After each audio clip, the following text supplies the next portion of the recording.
Hello, music and story lovers. Today we're digging up one of those stories that make you say, did that really happen? John Lennon had met and crossed paths with Brian Wilson, the genius behind the Beach Boys, countless times. But Brian, lost in his own personal battles, didn't remember him. At the 1974 Grammys, in the middle of all the industry's glitz and glamour, Brian walked up to John to meet him again. And what happened next led to one of the strangest and most unforgettable moments in the history of legendary encounters. So what did John do?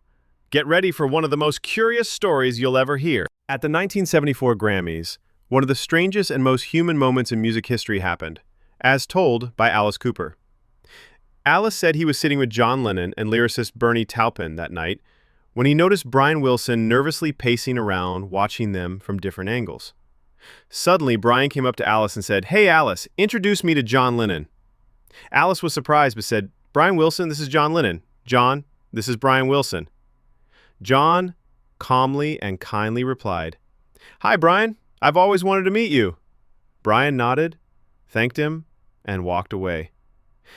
But just 10 minutes later, Brian came back so anxious and confused that he asked Alice again to introduce him to John.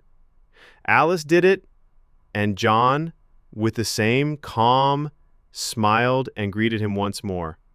As Brian walked away, John turned to Alice and Bernie and with his dry Liverpool humor said, "I've met him hundreds of times. He's not well, you know." And here's where a fun myth was born.